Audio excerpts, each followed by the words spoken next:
sky so far, but I can't lose it.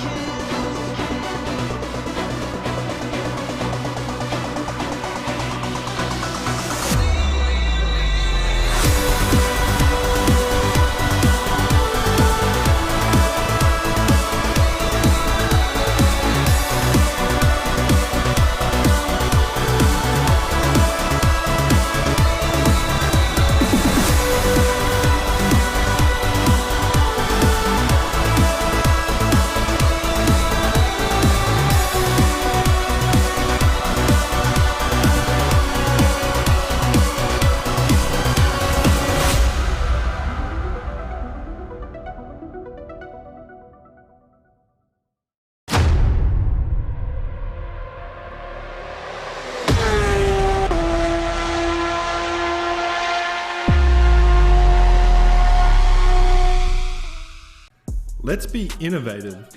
Let's challenge a norm. Let's raise the bar. Let's be the elite.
To be the best, one must beat the best. Ovals, road courses, the streets of iconic cities, race after race, the top sim racing IndyCar stars will battle it out. In sim racing, it doesn't get any better than this.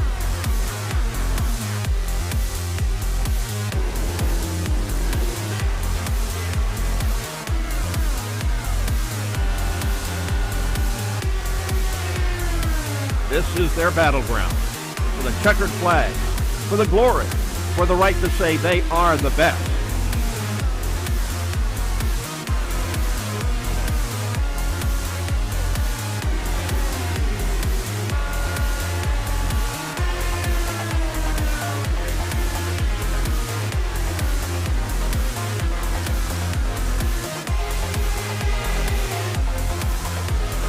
The cars and stars of the Lionheart IndyCar Series, presented by Butt Kicker, are ready to race.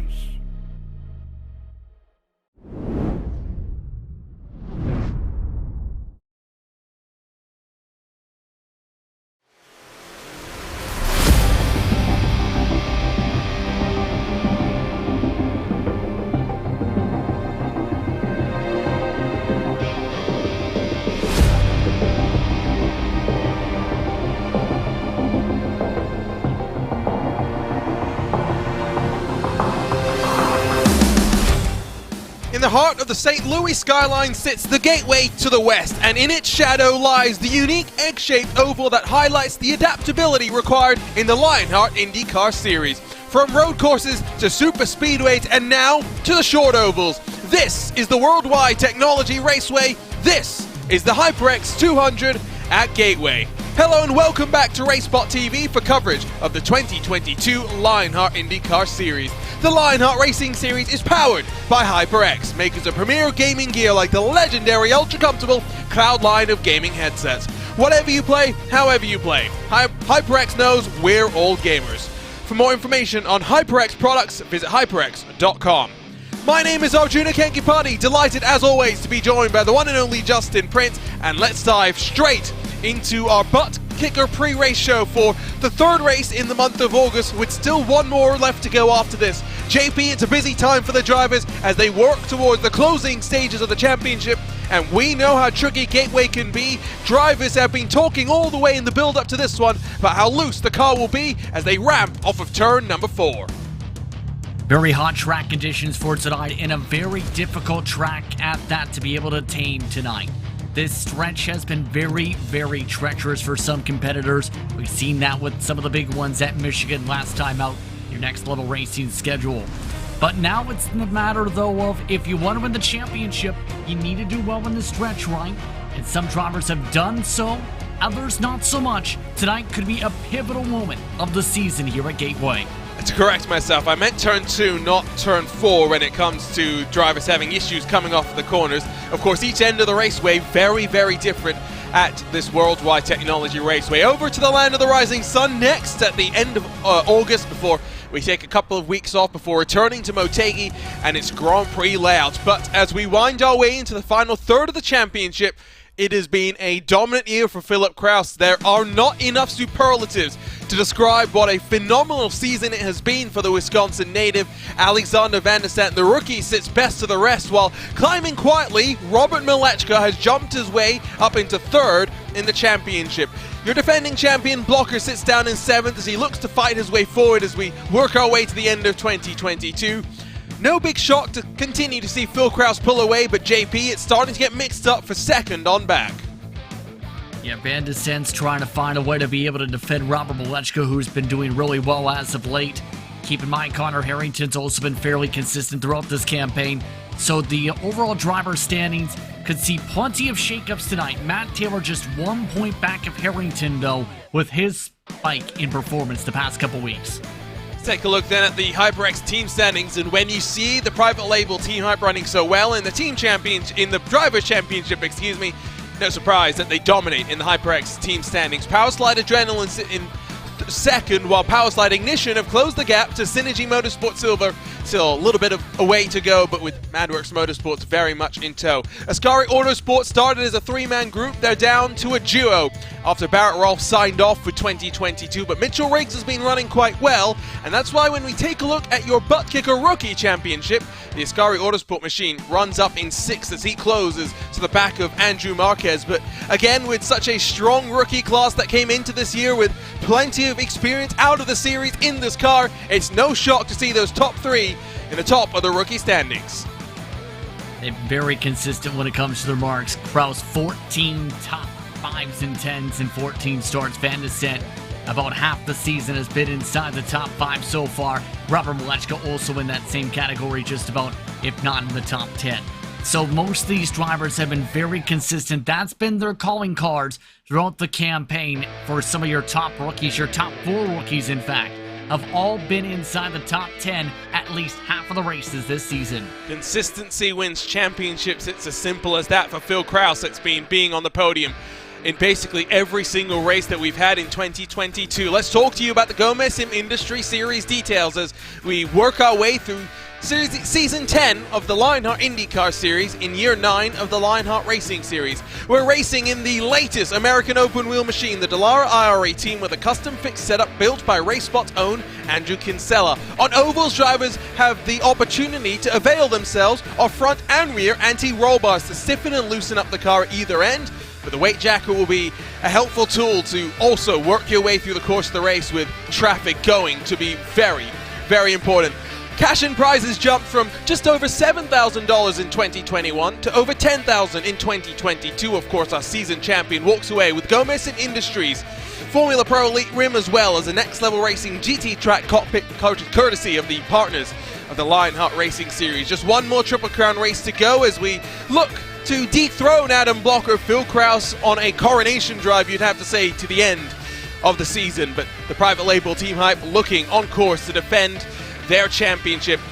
As we talk though about the Moser Racing event details, it's a busy run for Justin Prince and myself, week in, week out, 4 races in this month of August, but we really get to test the adaptability, the determination of the drivers. And very similar to what we saw last time, JP, pole position has only converted to HyperX Victory Lane once. However, drivers have been able to work their way forward. It requires luck, it requires caution timing, it requires you to lead laps. This is not an easy track to be able to find your way up to the front. Keep in mind though, Arjuna, unless you find that strategy, because this is a track where air wash can be very prevalent, especially in the heart of the pack. And it can take the timing of, are you going to be able to time at the right timing for a caution? Are you going to be able to keep clean? Are you going to be able to guess right to be able to come away with the victory? Last year that came into play a little bit. Expect that to come into play big time here tonight. It is a racetrack that has seen close finishes in the real world and the virtual world. We had 3 races in a row where basically a 1/10 of a second split first from second spot. Last year 1.1. However, don't be shocked if we get the cameras out. Only 1 caution last year, but we averaged anywhere from 4 to 7 in prior years. First 3 runnings of this race were 150 miles. The last 4 have been 200 miles. We look from up above and we look at the unique nature of this facility in Madison, Illinois. 1.25 miles, 11 degrees of banking through turns 1 and 2, 9 degrees of banking through turns 3 and 4. And turn 2 in particular tonight, hit upon just moments ago, expected to be a treacherous part of the racetrack, whether it's trying to keep the car off the wall at the edge of the safer barrier, whether it's trying to prevent yourself from bringing up puffs of smoke. 2 drivers, for example, just had a crash in that same section, one of them being Phil Kraus. It's expected to be very treacherous out of turn 2 today, whether it's drivers slamming the outside wall and going to the inside into the grass, or looping it around in front of the pack coming out of that corner. So expect plenty of fireworks coming to the back straight away. There are plenty of drivers with nothing to lose, but drivers like Van der Sant looking to consolidate position. Qualifying runs are being attempted even with the traffic that we've got here at the dying throes of practice. At one point we had 3 drivers, or 3 pairings split by less than 1,000th of a second. The top 2 were split by 1,000th of a second. Right now the top 3 split by 6,000ths of a second, with Van der Sant and Malechka punching in the exact same lap times. When you come to small facilities, the margins become smaller, but you get the sense with 5 cars split by 0.5 of a second that the best have shown up ready to tango. And this is going to be a very, very important race to be able to manage the throttle, I think, tonight, because for these drivers coming into the race, hot track conditions, it's been as hot as 113, 119 in fact degrees Fahrenheit. It is starting to dip with the clouds you see out of turn 4, which may be a bit of a saving grace for some, but grip management may come into play for some of these drivers to start off tonight's event as it transitions into the evening. For this race, we are expecting fuel mileage to potentially play its part, not when we start, but from when the cautions inevitably start to fly. We have not gone a race without a caution at this facility before. Plenty of drivers at the front of the field will be hoping to at least get some green flag runs. We'd expect plenty of chaos if we do enter traffic situations, although with just 29 cars entered, it won't be the busiest track that we have seen so far in 2022. So the practice will come to a close and it becomes time for drivers to steel themselves to get ready for competition, because 5 minutes will be thrown up on the board. Drivers get 2 attempts and the track to themselves.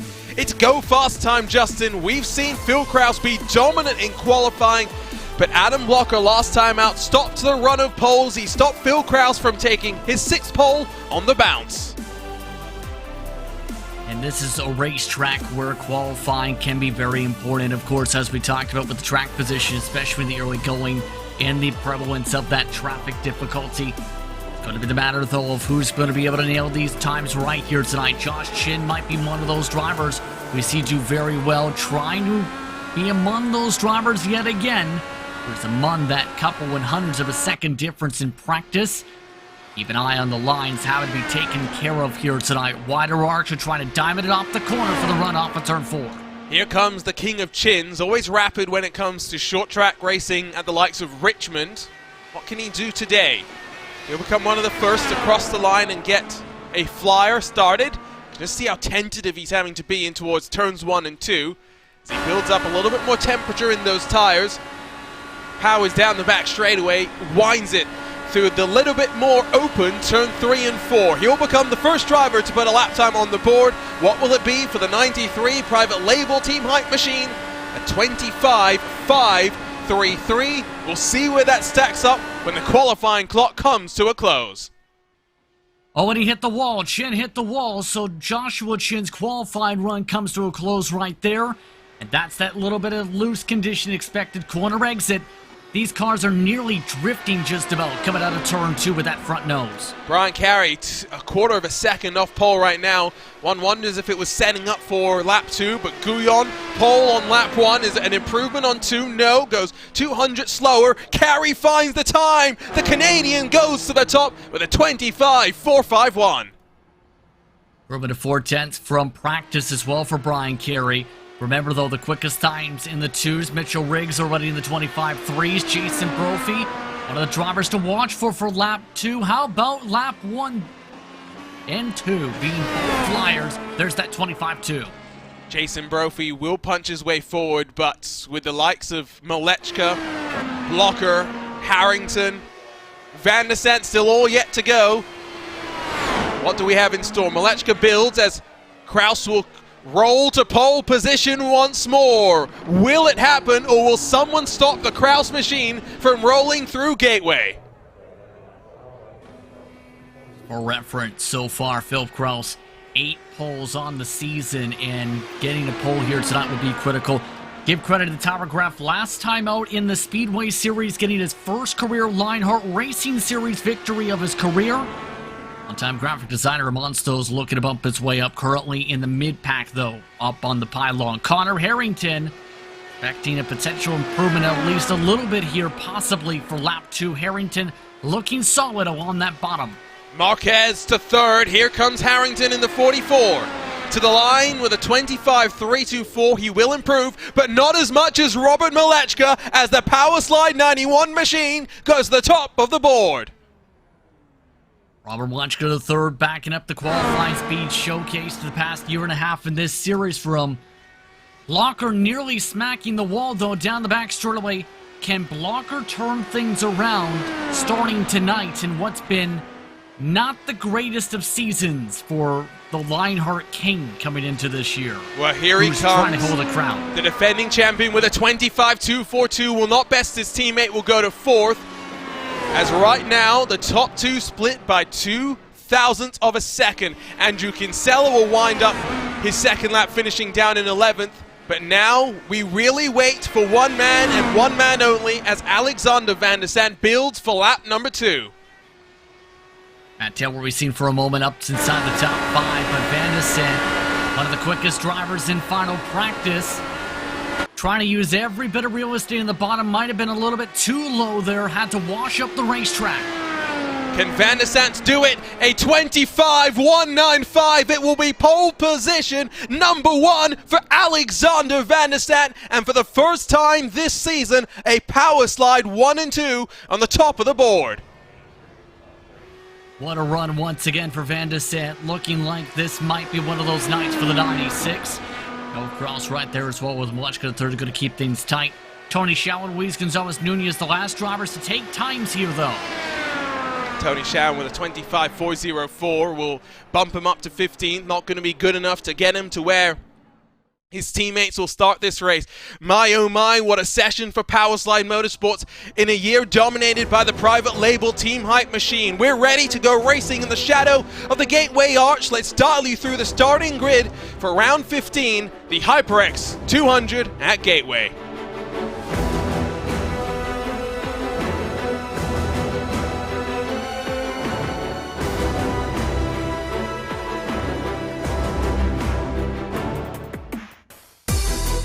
In his 15th career start, Alexander Van der Sant becomes the fastest man in Lionheart. Alongside will be his teammate Robert Milechka with a quarter of a tenth of a second splitting the two of them. Philip Kraus and Jason Brophy will line up alongside one another, the teammates, on row number 2. The defending champion lines up inside of Matt Taylor with a great qualifying performance from the Madworks Motorsports number 8. Pinheiro up there in 7th with Marquez alongside. Harrington and Rigney will bookend the top 10 with Matthias Kraus continuing the great vein of form that he's found in the mid-season. Mitchell Riggs alongside him with 13th seeing Chris Lanini, Bradley Sexton to his right-hand side. Tony Showen and Andrew Kinsella, the teammates, will share row 8 with Kite Bommersback and Brian Carey lining up 17th and 18th. Larkamp and Beard make up the rest of the top 20. With 310 splitting the top 20, Guyon finds himself in 21st, with Tyler Graff in some new colours alongside. Joshua Chin has got plenty of work to do. Kenny Carver's way forward from 23rd. He'll have Joe Branch for company, with Fraser, Houston and Nunez, the final cars with lap times on the board. Jenkins and Brandt will bookend the field of 29 Dallara IR18s as we run you through our butt kicker starting grid. It is an exciting feeling as always for the drivers as they build and get ready to go racing for 160 laps here under the sun at the Gateway Motorsports Park. As always, we have featured onboards to run you down through. Let's do that now as the cars get ready to roll. Starting, of course, with the Moser Racing onboard camera carried by Mike Rigney. Redefining sim racing, go further, go faster with Moser Racing. Visit moserracing.com. The next level racing on board tonight, carried by Andrew Kinsella. Take your racing to the next level. Visit nextlevelracing.com. Tyler Graff carries the Gomez Sim Industries camera, makers of high-end esports equipment and controls. Visit gomezsimindustries.com. Connor Harrington has the HyperX onboard camera tonight. Whatever you play, however you play, HyperX knows we're all gamers, and HyperX is always ready to game. And as always, the delights of sim racing will have onboard looks throughout the field, cameras placed where real-world directors could only dream. JP, as we build, the tension bubbles to the surface. Your expectations as we build for 160 laps here at Gateway.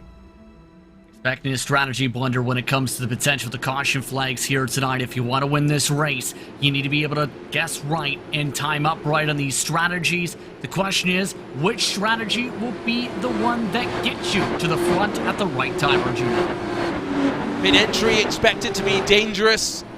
Will you put yourself in the danger zone by trying an undercut? Competition, commitment, excitement. This is Lionheart, and this is the Gateway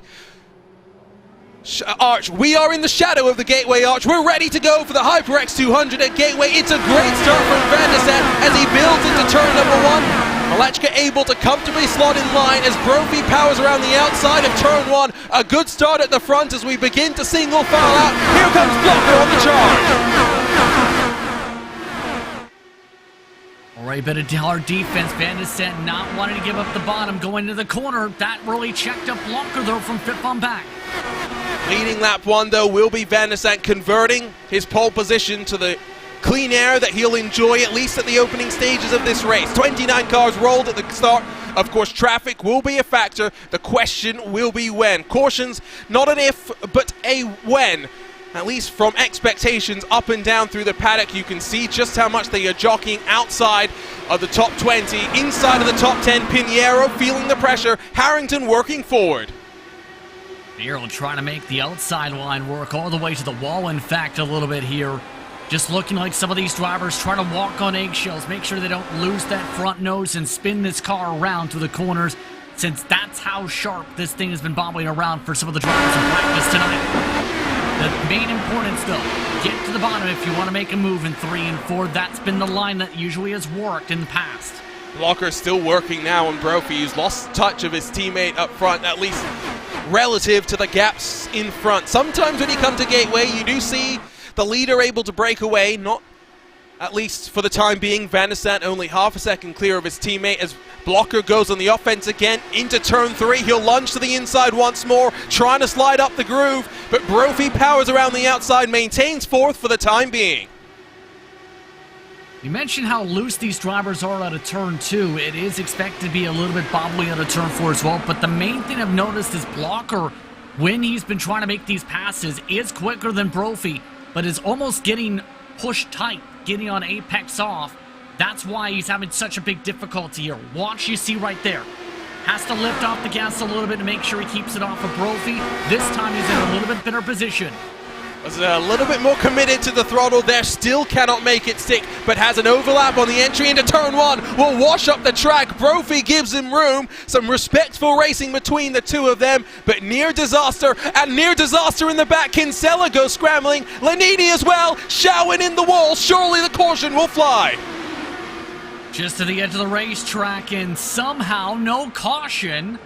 We found a spot of the track that isn't a caution trigger, apparently, down the backstretch. Incredible. I do not know how the caution did not fly. By every right, it should have. Kinsella still struggling, potentially with some damage, tucked down low and just unable to power off the corner. How dangerous a situation that looks. However, only 2 cars emerge with significant damage. Shawan straight back to pit lane. Guyon limping his car around the track. Hearing some of that also spelled around Andrew Kinsella, possibly, who set a builder for this, may have gotten a big bobble in that circumstance. Take a look at what happened, because that was a major stack up. Still, the rest of the drivers able to keep it green. Still remarkable how that wasn't a caution. I think that is what most of us are thinking about. Let's dive into the RaceSpot TV replay as Guyon does roll. So we'll see the spin in front of Kinsella. Oh, in front of Shawan, excuse me, and Guyon and Shawan just get pinched together by one another. Unfortunate situation for the two of them, but JP, talk us through what happens to the 41. We talked about the oversteer at him. We've seen this plenty of times in the practice. Just as they come across the edge of the seams, just bobbles it around. That checks up the pack. And that's where that contact with Tony Shaw and Alex Guyon comes in. They were trying to avoid that. We'll take one more look at it and we'll jump on board with Guyon, because you'll just see that Shawan, in trying to avoid the incident, just washes up the track, racing incident, and then they find this pocket where somehow we do not bring out the caution. Yeah, the back straightaway exit. I don't think I've ever seen cars usually stop there. Maybe that's why there wasn't the trigger. Never. It scared me a little bit as well when I saw them there, because I had no expectation for what was going to happen. We check back in with the group up front as Brophy continues to struggle. Van der Sant able to bring the gap over a second to his teammate Malechka. Brophy has got the train forming behind him, not just Blocker tucked up behind, but Harrington as well. Blocker trying to find the momentum, trying to find the run as they come into turn number 1. I think Blocker's trying a different approach here, trying 1 and 2 instead, and that's a little bit sketchy. Just a little bit close on the contact, and at this point, this has to be frustrating. Blocker is pretty quick. The problem is, he just isn't getting the runs he needs to fully clear by Brophy into the corner. I would argue I would question rather if this is smart on either part right now. Brophy clearly thinks that he's still technically in the draft of Kraus and not losing that much ground. Maybe wonders that if he wasn't forced into the defense so much, he'd have some better luck. Marquez, the New York native in the 63 Alcantech NHR Esports machine, has had another issue off turn 2, but these drivers have been able to hang on to it. It's been some good car control on display. Question is, for how long? The track conditions are still fairly hot, mind you. And I think we found a little bit of a pattern too, because first seam, you get your left side tires underneath that first seam in the wrong spot of the exit, that car's automatically going in the bobble. Exact same thing in the exact same spot as Kinsella. Hasn't lost too much ground. Gets his tires back underneath him. We check back in at the front of the field and we note that in the top 5, no changes on the start. Harrington has proven that he's got the best handle on the car and the in-car adjustments by working his way up to 3rd, where we find the front 6 positions locked out by just 2 teams. It's Power Slide versus Private Label Team Hype, as we tick over to what will be lap 16 of 160, with the fuel window being between 41 to potentially 44 laps, and danger expected on pit entry. JP, we know that some of these drivers will be keeping in mind the reality that is fuel saving. Now, the fuel saving in the midst of the draft expect to be pretty critical in terms of stretching out, because you could potentially lose a lap, if not 2, if you pit under green flag conditions. And this entry, too, as we've seen over time, Arjuna, with how you have to enter it, there's been a few times the cautions come out from someone overshooting that entry, spinning it up onto the bank and into turns 3 and 4. So you have to be very careful and very precise on those movements, and hence why some drivers are very timid on having a pit stop under green here. Bombers back in Graf. Battle, but Graf unable to convert. A move attempted into turn 1, as these drivers now fall a second off the back of 15 Sprout Byron Beard in the number 5 bright yellow machine. We look rearwards from the 37. Tyler Graf coming off the delight of the victory, and what a dramatic victory it was as well. Chicagoland, a very different type of a race to what we've got in store today, and that is what the challenge that we well and truly have come to love about American open wheel racing. Blocker with a better charge again through turn 3 and 4, but still the outside line reigns supreme. Brophy frustrates continually. It's Blocker that surges up high.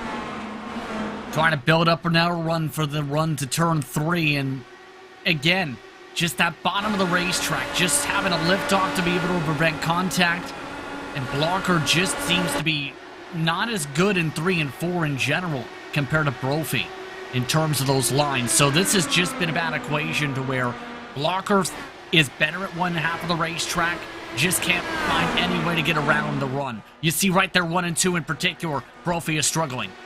Blocker has been historically good here, the lap time leader in this series with 235 coming into tonight. Again, we'll try and throw the slide, but Brophy pinches him this time back. Again, Blocker with a good run of 4, unable to convert. And these are the moments that you question your approach and you wonder if you're overcommitting your tires, and realize Connor Harrington is coming with a head of steam built up.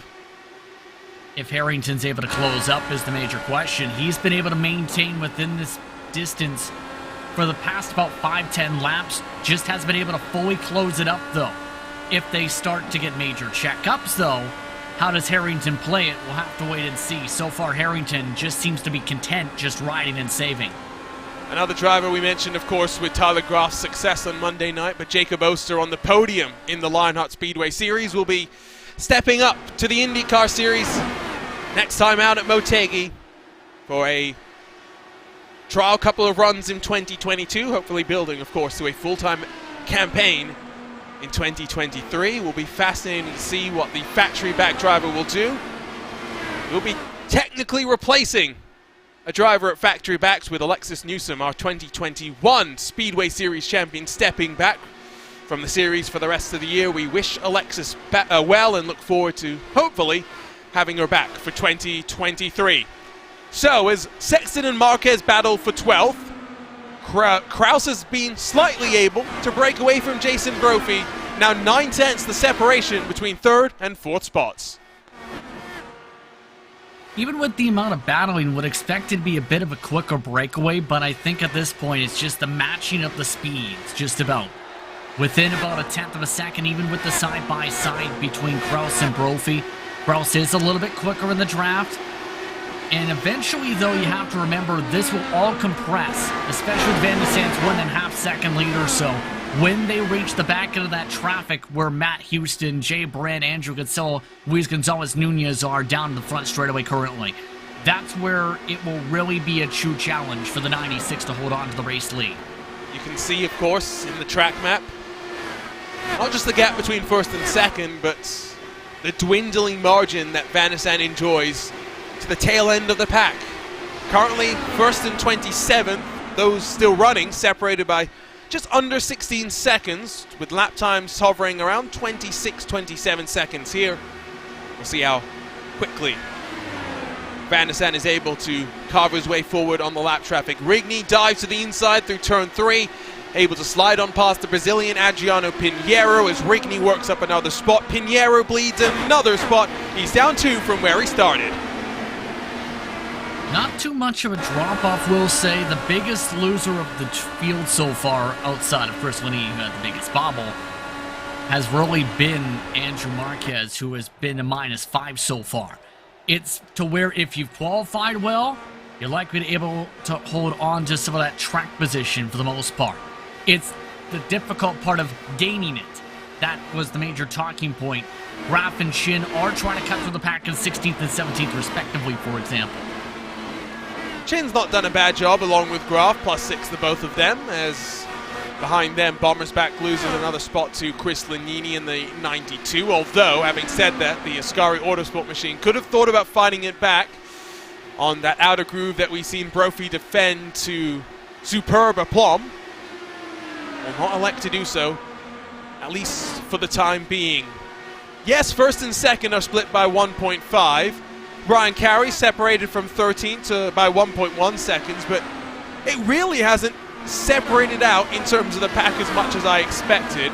It is as difficult to pass as I thought it would be, JP. It's about as difficult as I expected it to be as well, based on the track's history. It is expected when we see these shorter ovals to be a very difficult circuit to try and make moves on. There's not as long straightaways to be able to get runs on, to be able to build up that speed. And so far, the rhythm's settling on in, but we're about 10 laps away or so from the first pit window opening up for this race. And that will be a critical part of this, to where if we get green flag pit stops, does everyone handle it cleanly? Do we see undercut attempts? The fall off hasn't been a factor though. That's the major concern about the undercut, I think. It's only been 1/10 of a second a lap difference on the fall off meter. Yeah, between freshies and oldies. Drivers are expecting a maximum fall-off as well of half a second, which is really not that much at this sort of a track as well. At a place like Iowa, Richmond, you'll see a much larger fall-off. Let's talk about Van der Sande very quickly as he continues to pound away at the front of the field, turning around the laps. We'll question if he'll be the first one down to pit lane. I'd argue that maybe with the benefit of the cleanest air, he's been able to still save some fuel, but cast your mind back to upstate New York and Watkins Glen. Caution on lap number 1, and after that, Phil Kraus and Alexander Van der Sande put on a duel to rival all the battles that this series has ever seen. In what has been a dominant year for Philip Kraus, Alexander Van der Sande beat him on track and beat him with the style and confidence of someone that has not won just the one race in his 15 races in this series. He's been close a few times this season on the ovals in particular. Van der Sande has. It's just been the matter of just putting it fully together. There's been a couple cases where Van der Sande's had a front wing change or made a speeding penalty or made a major mistake in pit lane, and that's what's really cost Van der Sande at least 2 or 3 more victories this campaign. Otherwise, we might be talking about a little bit of a different championship. Instead, Van der Sande still having a solid point season, having a really strong race, hope maintaining that gap as we take a look at the battle with Blocker and Brophy that has fallen more than a second back of Kraus and Malechka the third. Yeah, I think at this point Blocker as well has given up any patience, thoughts regarding patience, and continues to work the top groove trying to find an opportunity to throw a lunge. Of course, don't forget what a spectacular season Connor Harrington had in 2021. Just like Van der Sande was matched up in a year where Kraus was unbeatable, Harrington found himself matched up with Blocker, who was in 2021 the unbeatable force. Lap 36 of 160. Of course, about 10 laps away from the largest we expect drivers to theoretically be able to take this. Not expecting a fuel mileage race without a caution, and we haven't seen one just yet. See if the caution cycle will be the thing that brings it out, although there are still some side-by-side battles. Sexton and Marquez duel on the exit of turn 2. And you see the side-by-side how it's faring out here. This is what Blocker's been trying to set up to where he's about that length, if not right about the halfway point of the car to his outside to make the pass. That's why it's been so difficult for Blocker to get it done in Brophy. He isn't reaching as further up as he needs to. Same thing you can say right here. If you're able to force a mistake from the driver up top, you're able to make the move. If you're able to pinch down like that, like Matthias Kraus, you're able to hold on and defend and you lose your momentum just like that. And that's what we've seen so far. Majority of these battles, such as Brophy and blockers. It's a stark contrast when you compare today's race to what we saw at Michigan, where passing was easy because it was a pack race. Today, you very much have to toil away at it. You work, you find the rhythm, you find the opportunity. Good things are not handed to you in a series as competitive as this Lionheart IndyCar Series. Taking over to lap 39, one lap closer, of course, to a pit stop window. Never seen a repeat winner, of course, at this track. Two drivers have been able to take consecutive pole positions, with Dan Guerin and Adam Blocker going 4 years in a row, locking out the pole between the two of them. And while we haven't seen a pass for the lead so far today, Season 6, we saw 40 swap-arounds for the lead in what was a difficult race for all. Yeah, some of these races have been difficult throughout the campaign, to say the very least. Michigan, I think you can say, Arjuna, apologies if I'm jumping a couple of columns there on the point trying to be made there, was difficult for many to be able to try and keep clean in the first place. That too, Remember, yes. with it being a tight confine. So, this is also the tough race, though, for some of our drivers like Joshua Chin, who didn't qualify too well. For some of the others like Tyler Graff, who's been surprisingly doing well in qualifying in Speedway, but not so much in IndyCar. It's been a grind, and that's the tough thing. It's been like trying to pressurize a mistake, and the problem is the mistakes haven't been coming. In fact, if anything, everyone's been able to, despite the loose car on the short run, really been able to hold on and as things have tightened up long run. And we were told estimated fuel window between 41 and 43 laps. The fact that Van der Sande has completed 43 indicates to me drivers are aware of just how important it is going to be the last to pit in this opening salvo of the race. It will flip around at the end when you want to be the first to pit last. But here comes Van der Sande rolling to pit road. You can see him using the access lane on the entry, on turn number 3. Nice and tidy. Van der Sande locks up, but rolls to the lane. Nice and smooth, and remember, this is going to be tricky for some to be able to maintain the speed limit, but also make sure they don't carry too much speed and shoot the car off onto the access road. The difference some of the drivers have confidence-wise can be as much as 20 miles an hour down on that access road. You'll lose about a lap and then 10 seconds at this track when you pit, so keep that in mind. Brophy will lead Blocker and Harrington onto pit entry. Crucial entry for these three. Can Blocker get it done? With lane-to-lane execution here. In front of them, the cars that pitted 1 lap ago roll, having finished their service. Some of the drivers noticed just not getting as good of a roll compared to what they can. Robert Malechka, the third at the air end of the pit lane, just rolled into the lane at least 10 miles an hour slower than the 96 did. That may cost Malechka the third some time to some of these drivers who came in a little bit faster. There's the run Blocker needed.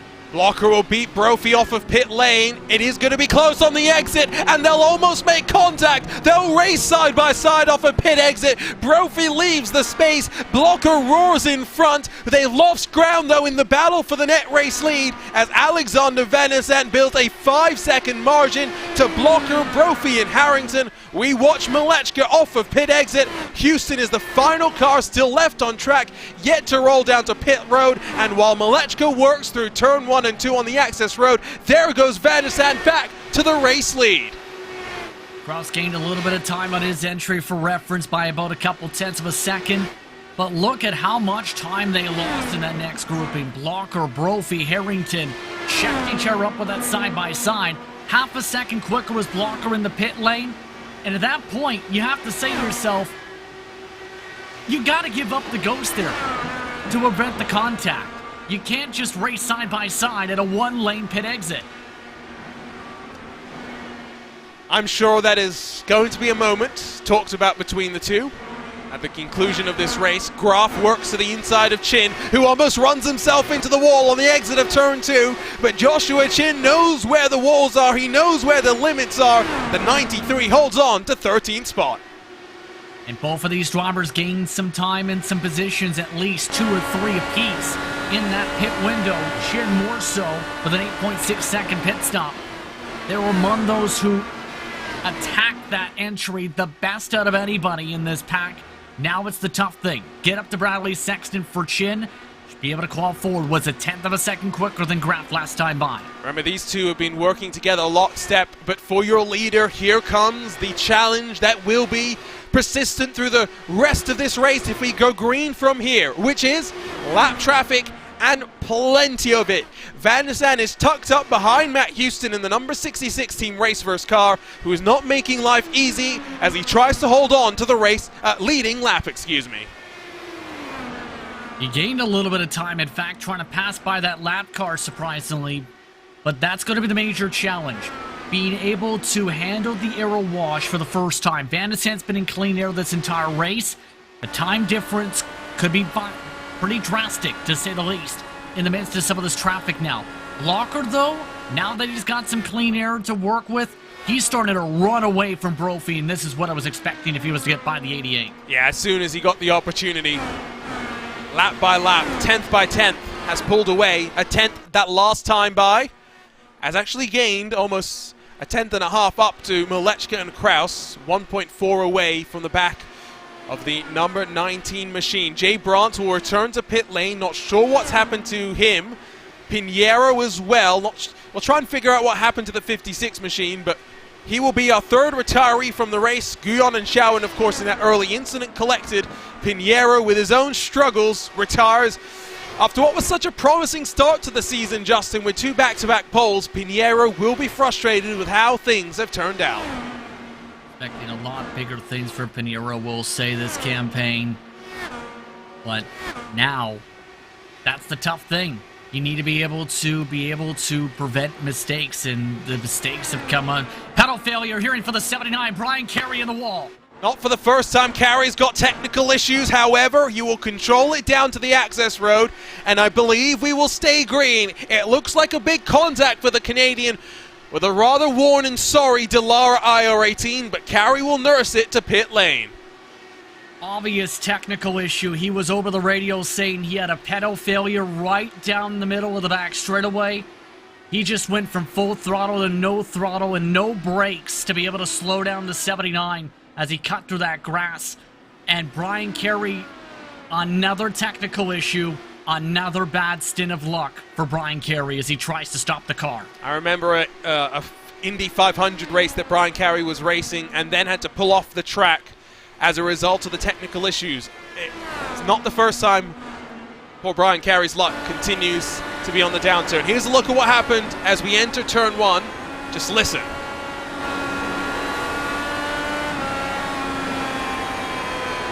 You can hear the throttle roll off, and when the throttle rolls off, more significantly, it means he's got no brakes. He takes to the grass, trying to use the wall to slow him down. It's about as heads up as you can expect to be.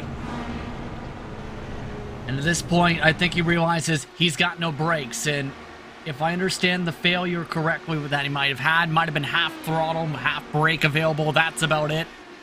He was trying to use the wall to slow down to get into the pit lane to be able to get the tow. Carey's race done. So, lap 58, and knock on wood, we've gone green so far today. We have gotten through a green flag cycle of pit stops. There was so much doom and gloom throughout the paddock about, oh, pit entry is going to be catastrophic. You want to be the first to pit, you want to be the last to pit first because there's such a danger of the caution coming out, but we really haven't had too much drama yet. Don't jinx it. I did knock on the wood. My race spot issued block of wood. Wait, there's blocks of wood now issued? No, technically no. Does a break from Indianapolis count? Yes, that counts. Close enough. Anywho, but in all seriousness, this is now to where it might be difficult to get that caution unless somebody makes a major mistake in the midst of this, because some of these drivers have really spread out. Many packs have formed up, 2 or 3 cars. It's just a matter of just be smart. And that's easier said than done. Because... No, well, to your point, being smart means if you have a 3-second lead at the front of the field and you're working through traffic, what do? Well, you don't force the issue. Yes, Van der Sat has had his lead cut down to 2.2, but he's still leading this race. We're not even the halfway marker of this race. Exactly. So you need to be heads up in terms of how you're handling the traffic if you're someone in that situation. If you're one of the lap cars, you have to think about the scenario. Some drivers like to fight. Is that going to be the matter of a smart play? That's a thing that usually pops up a lot. So far, just a couple of drivers have been lapped in Laura Camp and Houston who are on the lead lap currently, or rather on the track currently. But here's the tough thing. Robert Malechka III is closing now that he's got a clean air pocket, and Van der Sant's lost that pocket. 2 seconds, and the traffic gives, the traffic takes, to quote the great John Heindorf of Radio Show Limited. You're not always going to win, so recognizing that and not getting frustrated in these situations is going to be key. Van der Sant has a couple more cars popping up in front of him with Paul Jenkins and Andrew Kinsella next up in line. Kinsella has lost a lot of time this lap. Of course, we saw the damage that he took in the moment that should have brought out a caution if you ask me, but he's still pounding in the laps down in 21st position. He just hasn't looked comfortable tonight. Right there, for example, nearly into the wall yet again. Kinsella just struggling to be able to get that car to rotate properly. I can also tell you that our gremlins behind the scenes have been trying to scrub through footage and pick up what happened with Pinheiro as well as Brandt, who were both retired from the race. We haven't figured out anything in particular. Maybe in a moment, a couple of laps prior to their retirement that saw them in the wall, and subsequently have to pull it down pit lane. 29 cars that started down to 24, of whom 22 are left on your leading lap. Winding to lap 66 of 160 with about 40 minutes still left to play. It's Van der Sant whose lead is cut down to 1.9 seconds. Malechka hunts down his teammate. Kraus, Blocker, Brophy make up the top 5. Harrington, Taylor, Rigney, Riggs, Kraus the top 10. And what a rich vein of form Matthias Kraus has bundled into over the course of the summer, JP. Doesn't matter where it's a road course, a super speedway, or a short oval, this 59 machine has been learning and picking things up quickly. 2 top 10s in the campaign, yes, but we've talked about it a fair bit, where his struggles were 35th, 40th, 31st to start off the season. Homestead, Long Beach, Kentucky, respectively. And then he started to find that consistent to be able to move up to the next level, up to the teens, or races he finished and or wasn't disqualified for, Nashville in the sim. Now he's taken the next level. Iowa, Road America in particular. Those are the top 10s he's gotten on the season. And that's the level that I think you need to be able to make as a newcomer to a series, is have a forward progression to where you learn the car, learn your competitors, learn as time goes on, to be able to get quicker and quicker. It's not going to be, in a lot of cases, boom, I've got a steering wheel and I immediately won 25 races in my first week on the sim. It's not how that works for most people. No, definitely not. And while one Kraus is in 10th, the other's up in 3rd. To be caught, though, by Adam Blocker. While Malechka, Kraus, yes, have made progress on your race leader, the man that has made the most progress is the all-time laps leader in the Lionheart IndyCar Series at the Worldwide Technology Raceway, as Adam Blocker is close to within 3.3 seconds of your race leader. We know that Blocker is coming off the high of the victory 7 days ago, but as we wind to the end of the year, the sole focus for the defending champion is going to be race victories and signing off with a bang. Right now, he's one of the quickest cars on the racetrack, and I'm not shocked to see Blocker mow down these gaps. He's been able to make things work in the traffic throughout this entire race. We talked about his history at the racetrack. He's done well at the track in the past with the defending race winner last season from the pole. It's just a matter, though, of getting around that traffic efficiently, and he's been able to mow down the time despite the aero wash. Of course, not far removed from the real-world weekends. The Bommarito Automotive Group 500 that they ran here, I believe, was the official race title. Always fun to see fans out at the Worldwide Technology Raceway. Yes, maybe slightly delayed from when we wanted the racing to get underway. It's always scary as well when they're winding up on the formation laps and you hear the big bangs, big fireworks going off on the back straightaway. What a way to celebrate the start of an entertaining race. Short tracks are such a different sort of a rhythm that you find yourself in. If super speedway style racing is pod racing in Star Wars, you'd argue that maybe light speed jumping or light speed skipping is what short oval racing is, because you are always dealing with a new challenge, you're always dealing with dirty air, and when you get traffic, it is the most frustrating thing in the world. Yeah, and that's the tough thing that people don't sometimes realize is it's not as simple as race car, go left, dive to the inside, hard braking, try to outbrake someone else. In IndyCar and the Dallara IR18, it takes a lot of finesse, it takes a lot of guessing on what line your opponent's going to take, it takes a lot of precision, and it takes a lot of luck in some cases of the timing of where you're reaching some of the traffic. For example, Kraus now has some clean air, now been able to break away from the traffic. Locker, he's stuck behind traffic. You compare that as well to Van de Sant. Van de Sant's got clean air, he's lapped by Kinsella. Now he has a chance to gain on time. Malechka third, he fed traffic. That's the swinging back and forth too in terms of that luck. You have to be able to handle with the ebbs and flows. You never know when the traffic's going to give it. You never know if the traffic's going to take it. You never know if the traffic's going to decide to take it 3 wide in front of you in the battle for 21st position. Yeah, we've never seen that before. Never seen that before. And you can see from the track map as well just how spread out the field has got around the 1.25 miles at this Worldwide Technology Raceway. What a wonderful facility it is as well. Not just in the real world. They are proud partners of other IndyCar series here in iRacing. Great virtual partners to us on iRacing overall. But from 2008, in the midst of the financial crisis and the facility being closed, on the brink of demolition, to being one of the few tracks that can say they host both the NASCAR Cup Series and the NTT IndyCar Series in the same calendar year, JP. It's been a historic swing for this racetrack, an historic turnaround. This facility becoming one of those where Bobby Krug, for example, we've seen from Skip Barber competition, big part of their offices and hitting the racetrack, picking up his first career pole, in fact, just recently, with Skip Barber. Amongst those coming from this facility in this background, especially with the kartplex that's in the infield here.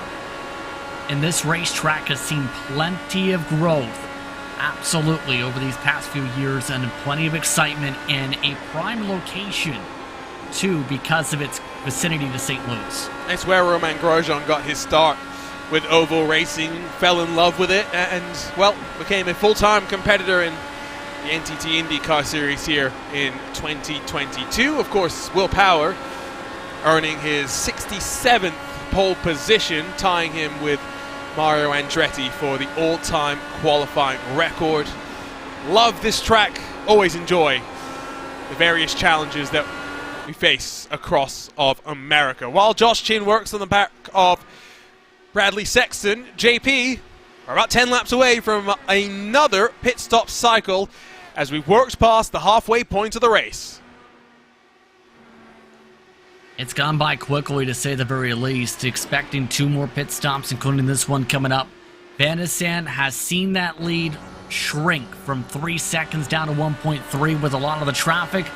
Now here comes the tough play. It's a battle for position up the road. This is where you really need to be smart, and this could really cost some time. Luis Gonzalez Nunez, though, electing to pit instead. It was Bombers back who was dueling with the Team Sim Race 24/7 car. The 14 will dive down. The gap between first and second At one point, as we worked out of the first cycle of pit stops, over 3 full seconds, Robert Malechka has been on the hunt, has been on the charge, has brought the gap down to just under 1 second.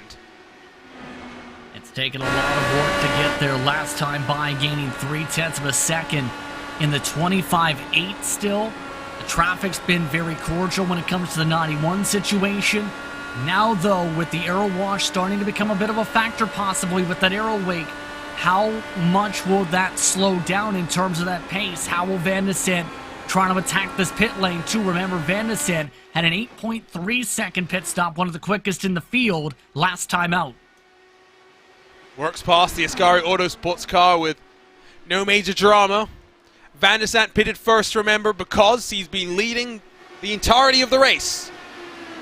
Apart from the pit stop cycles, we'll see if Malechka has been burning through a bit more fuel this run, trying to close the gap. They were offset by 2 laps in the previous cycle of pit stops. They have dropped Philip Kraus. Blocker hasn't been able to work forward as well as it runs right now. It is a 2-car fight for the lead. Blocker working on Kraus for third. Brophy, well, unfortunately for him, at one point, Blocker was right with the 88 car. Now, Brophy finds himself almost 3.5 seconds behind the battle for the podium spots. Just doesn't seem to have the grip on the exit of turn 2 compared to some of the others, and that's what's costing Brophy right there again. Losing more time, coming off the corner. That's been his bugaboo this entire run. Bomber's back, rolls to pit entry. Nice and tidy, great shot through the access road, and then the late commitment with the cones offset all the way down the lane. It's what JP was talking about earlier with Van de Sande just being so much more committed on the entry to pit lane.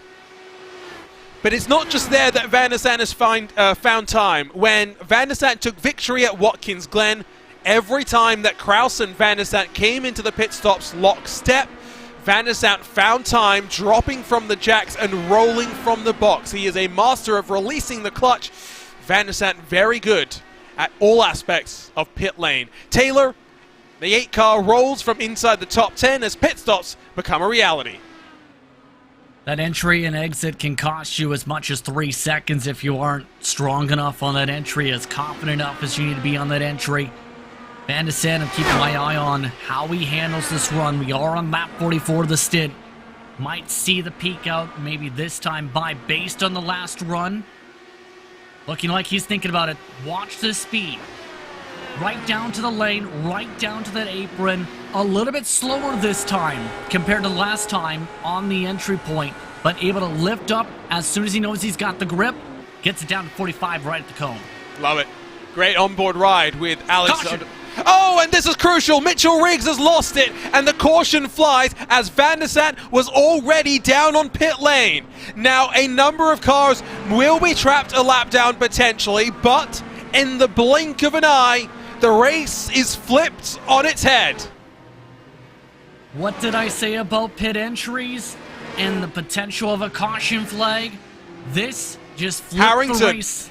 Sorry, JP. Harrington is having to roll through pit lane because he didn't enter. He didn't get to the commitment cones before the timing of the caution. Brophy, Blocker, Van de Sande were able to pit. How crucial a margin is that going to be? Where do they come out in comparison to the race leader? Black flag Connor Harrington hearing over the radio for the 44. Exiting closed pits. Entering closed pits, rather. Same was he was committed, but the tough thing is you're not going to be able to get out there in time without making contact with the wall, but it's also the time of the caution, right? Now it gets interesting for the rest of these drivers how this fares out as the field tries to cycle. I can understand the frustration for Connor Harrington, however, it's one of those racing things. Racing is sometimes unfair as cars scramble around. We'll get the rejigged order up in just a couple of moments' time, and then we'll take a look at how this caution came to pass. Malechka, Kraus, the top 3 as they enter pit lane. Van de Sande, Blocker will line up at the tail end of the line that is already formed behind the safety car. And as Connor Harrington waits to be released to exit pit lane, Van der Sat and Blocker will regain their spots at the very front of the field. Jason Brophy 1 lap down because he rolled from pit lane just a couple of seconds behind Adam Blocker. And I believe Van der Sat and Blocker are indeed, the race leaders here. So they just got a major lucky break by being able to roll out of that entry and didn't get themselves pinned behind the pace car. Looking like Brophy, though, having to let cars go. There he is. Brophy, I think, is 1 lap down. And we'll take a look at multiple things. Let's start with just what happened. Let's start with the initial incident. And Riggs loses it by himself. What a close call for some cars that were flying through as well. Jump on board with the Ascari Autosports car and go for a ride with the 09 machine. As he tries to commit to pit lane, just too late. You're never going to get it slowed down in time. Bad angle was even snapping around before he even hit the apron. With how much speed he was carrying, trying to arc it down, that was just a little bit too late of a commitment. And to show you the timings related to the caution, I tell you what, there is no better way than to do this in real time. So watch the replay, and as soon as the crash happens, we will go over to Connor Harrington. So the crash is happening. You can see Brophy's at the line, and as the caution flies, Harrington by inches, by feet, it doesn't matter the margin. What matters is he lost out. Yeah, by that point, you're not getting back on the racetrack. So it's just the top timing of when that was there. And now, field's been kind of flipped a little bit. Matthias Kraus amongst those who really gains track position. Josh Chin picked up plenty of spots as a result of the time of the caution flag. A lot of drivers having to take wave arounds here. Here's another replay. So watch on the outside for the private label Team Hype car. There comes, well, behind him is going to be Matthias Kraus. Already having gone forward was Phil Kraus, Brophy's teammate. That was the margin that saw Brophy find himself on the wrong side of the lap counter. There is Blocker. I'm trying to show you. There you can see the pink machine. It's so difficult to try and figure out what's going on, JP. But needless to say, a very different situation to how we entered this cycle of pit stops. Delayed green, so they'll go to the back of the field. The wave around drivers going to the back. Still trying to figure stuff out, of course. It takes some time when it's as confusing as a situation as we have right here.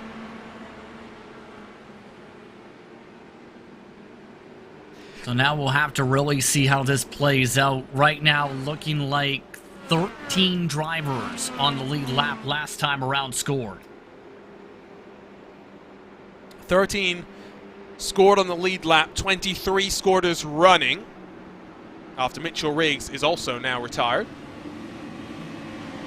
So Van der Sat will be thrilled because that had the potential to steal the chance to fight for victory if it had come 10 seconds before it did. It was as close as that. Jason Brophy and Connor Harrington find themselves outside of the top 15 now in a day where Powerslide Adrenaline, currently run 1 and 2. There is still a large gap in our HyperX Teams Championships, JP. Is this the day, though, when Powerslide Adrenaline tries to kick it into overdrive? I think at this point you take the chance, right? This is a prime opportunity to be able to gain some team points now at this point. So at this point, get as many as you can. This is a rare opportunity where you have a slip-up like this with private label Team Hype having some bad luck come into play. May as well finish as high as you can as a group. Keep it clean. See what happens amongst yourselves. Kinsella is 1 lap down as well, the third member of Powerslide Adrenaline. He'll be battling with Brophy and Harrington, while Phil Kraus, that third member of the private label Team Hype championship leading outfit, runs in 4th behind 3 Powerslide Motorsports teammates, 2 of them fighting in the team championship. It's going to be tricky from here. Still 1 cycle of pit stops left to play. One caution at Gateway has changed the complexion of the race, but Alexander Van der Zandt has dominated. Can he dominate as we get back underway for the HyperX 200 at Gateway? Nice clean launch up at the front. Now, how do things fare out in that battle for third? Kraus bunched right back up at the 91, getting some good exits coming up the turn. Building speed all the while. Separation between second and third. Separation between fourth and fifth. One of the big recipients of luck in this cycle of cautions includes the likes of Matthias Kraus and Joshua Chin, who now find themselves fifth and seventh respectively as we finish lap number 1 and traffic is playing its part. Once those in that traffic, Brophy and Harrington looking to fight for position. They're not backing down despite being teammates here. These are all the cars one lap down, fighting 17th on back. Brophy and Harrington side by side as they wind off of turn 4. In front of them, their teammate Josh Chin in the 93 looks down low on Sexton. Sexton was able to frustrate Chin all the way through the middle stages of the race. He'll look to do the same as we wind to the final 60 laps of this race. Just can't get his way around quite yet. Just going to take some time for Joshua Chin to set this up. He is a little bit quicker throughout the corners though. In-car adjustments where Chin will be finding time as Adam Blocker punches in the fastest lap of the race, a 25.556, the top 3 now in lockstep with Kraus behind them as well. Separation between 7th and 8th as Matt Taylor runs 2.4 seconds away from this battle. That sees Chin and Sexton side by side with traffic all the way in between them. That will be the talking point for many of those still left on the lead lap but separated for the front of the group. Chin was just able to get the right diamond down off of turn 2 to set up that pass for turn 3. Now the tough thing though is, how does Blocker play this out? He's had to claw his way up here, had to work his way around for much of this race around Brophy. Now has a good chance to get around Van der Zandt, turning their fastest laps of the race in the 25.503s. These were two expected to be quick, and they've broken away from Milechka in the 91 machine, now 1 second away, within drafting range, but losing the majority of that benefit as he looks to hold off Kraus, Chin, Sexton. What a day it would be for Matthias Kraus if he can lock in his third top 10 of the season, his second top 5. There is a long way to go, JP, and we know that Gateway still has plenty of surprises left in store. A lot can happen, especially with there still being one more pit stop to get to the end. It's just a matter of, can these drivers keep it clean with 58 to go this time? It was looking so good to go caution-free in the shadow of the Gateway Arch, but Mitchell Riggs' spin changed the equation for so many. You're watching RaceSpot TV and the 2022 Lionheart IndyCar Series, the HyperX 200 at Gateway. Don't go anywhere. The run to the checkered flag is interrupted by yet another caution. It's Brophy and Harrington that come to blows, and just as we were about to go to commercial break, 3 cars find themselves in the wall. Oh boy, it looks like Brophy's struggles in 1 and 2 have reached a tipping point, because he was ahead of Harrington, no contact between them until Brophy just looped it around, following the car in front, same tire tracks, and collected his teammate and a couple others. Let us dial up the replay. Let us figure this one out. We have truly been gazumped by the timing of this caution. So into 1 and 2 they go. Harrington sitting back, and you can see the over-rotation. Getting collected in this one is Chris Lanini, I believe, who is up high, tries to slow it down in time, but it's one of those situations where it's just too difficult to do so. Lanini, from being on the lead lap, finds his race done and dusted in the blink of an eye. Exact same tire tracks, and what happens with Lanini here? Wow. He's trying, but when you're tucked up high and you've got car steer inside, there is only so much you can do. That is why we find ourselves under caution for the second time today. And cautions breed cautions, but JP, with only 10 laps or so splitting us from potentially the mark that would get drivers to the end of the race, it is maybe not a shock to see a couple roll to pit lane. At Taylor taking a gamble, it looks like Tyra Graff also taking the gamble. And that is a mighty big gamble. You're hoping there's several more cautions at this point, Arjuna, for that to try and work. It doesn't lose you too much spots, though, because Taylor and Graff were towards the back either way. Those who were able to make it towards the end may as well try something different here, but with 55 to go, that's a mighty if it goes green. I think the better call was to stay out. Of course, for Taylor and Graff, they will gamble that they stay on the lead lap. However, if we check in with them, JP, you will find they are at the very tail of the field. They are relying on lapped cars to come down to pit lane to get them closer to those in front. It's a gamble. It's a gamble that will require the cautions not just to fall, but to fall in their direction. And not in front of their tire tracks. That too, yes. So, yes. So, in the direction luck-wise, but not in the physical direction of the way their car is going. So, it's going to be a tricky play, I think, for the 8 and the 98. Regardless of how you slice it here. You just need to be to where you have to hope it's a luck. You have to get the luck of the strategy. We talked about it. It's about a roulette of strategy in some cases here, and we're about to see it. So Van der Sant, Blocker, Malechka, Kraus going to be stacked up once again. I mentioned earlier, don't count out Josh Chin. He's in 6th, up 17 spots so far today. With his short track expertise, with his fuel-saving ability, could he be the one that spoils the power slide party at the very front of the field?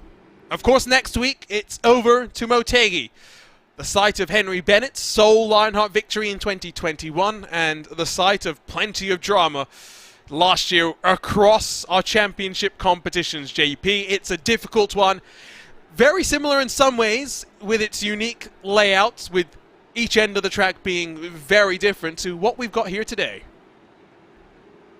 Of course, it's another one of those tracks, though. It's very difficult to pass that, as we both know, and as we've seen, if you are not the race leader. It will be another strategy roulette race. It's going to be important to qualify well, let's put it that way, at Twin Marine Motegi at the Oval. So 54 to go, and with the lights off on the pace car, we are getting back ready to get underway. 2 cautions so far today. More than the sole caution we had last year, but before that, the minimum number of cautions was 4, the maximum being 7, so still trending in a positive direction if we can keep it clean from here. And I have no doubt that Jason Brophy is likely one of the more frustrated people about how that second caution played itself out. The pace car will pull off left, and the field again, for the 3rd time today, will be left in control of Alexander Van der Sant. He's got his teammates behind him for company, and as we get back underway for the HyperX 200 at Gateway, the teammates coordinate, they punch themselves into turn 1, lockstep. Nice and clean the launch again. Malechka third, a little bit better of a launch compared to last time. Just a little bit of air wash on the bobble. Here comes Blocker, though, with a run. Good run to the outside as they battle behind as well, with Chin trying to take advantage of the restart. Blocker commits to the high line. It frustrated him with Brophy, but as they're still building up temperature in the tires, as they're building up speed, can Van der Sant vanquish the defending champions side by side into turn number 1? Blocker trying to pinch a little bit. Van der Sant hitting the scene. Good ramp off the corner, and Blocker rips the lead away from the 96 of Alexander Van der Sant. For the first time today, we have a new race leader. His name is Blocker. He looks for back-to-back victories. Now it's the matter, though, of can he hold on here. Van der Sant has dominated this race. It looks like Van der Sant being a little bit more patient now that he's in the dirty air. Blocker gaining plenty of momentum down the backstretch. Remember, Van der Sant has dealt with dirty air and traffic, but never in the battle for the front of the field. What will it do to his confidence now as he settles into line, as he works to find the opportunity with the pit window opening in just a few laps' time. Blocker will go fastest of them all with a 25.468. The top 4 breakaway is a bit of a wobble there for Alexander Van der Sant. And now with Chin past Kraus, I would not be shocked if he closes with this top 4 if it becomes 3 power slide drivers versus 2 from the stable of the private label Team Hype. Well, have we seen that story before so far tonight? About 30 laps ago is what we've seen with different players. But Chin, I think, definitely has the pace, just didn't have the qualifying positioning before. Philip Kraus just can't close that aero bubble that's formed up. Interesting to see the different lines being run with 49 to go. What a day it's been for some. A smaller field than what we've seen so far in the course of 2022. We are down to 20 cars still out there and lapping, with Brophy, Lalini and Harrington the latest casualties of the track. Mitchell Riggs has been able to get back out there and roll, looking for whatever points he can as he builds to the end of the season. That'll be the interesting thing to see how this plays out the rest of the way. Still, most of the field having a pit in about 20 or so laps to make it to the end. But remember, Taylor and Graf rolled the dice. They are already within 1 second, it's worth noting, of Mike Rigney for 10th position as things play out late. We'll try this again as we run our way to the checkered flag of round 15 in the 2022 Lionheart IndyCar Series. You're watching RaceSpot TV and the HyperX 200 at Gateway. It is now Adam Blocker that leads after ripping the lead away from Alexander Van der Sant, but don't go anywhere. We'll be right back on RaceSpot TV with a run to the checkered flag.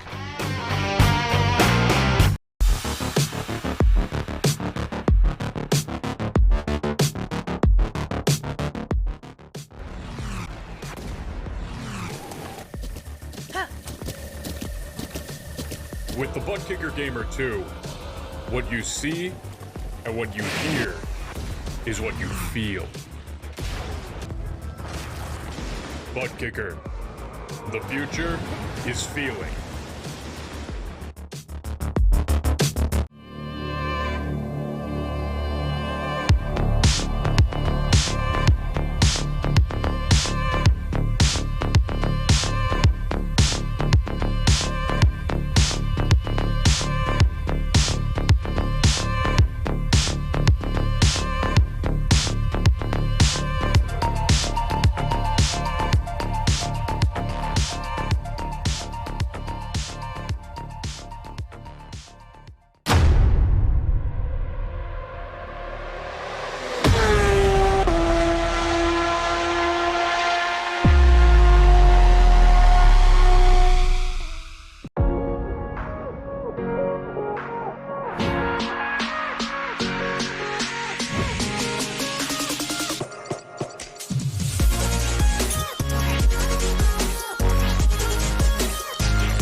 Welcome back to RaceSpot TV and to the shadow of the Gateway Arch, where live from the Worldwide Technology Raceway, we welcome you back to round 15 of the 2022 Lionheart IndyCar Series, the HyperX 200 at Gateway. We are into the closing stages, into the window for the final pit stops of the day.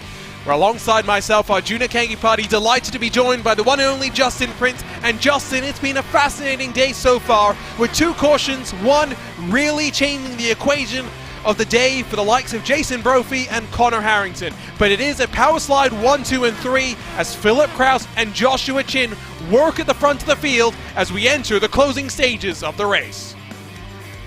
Power Slide has outright dominated this race. Every lap led has gone to either Blocker, Van de Sande, and Malechka.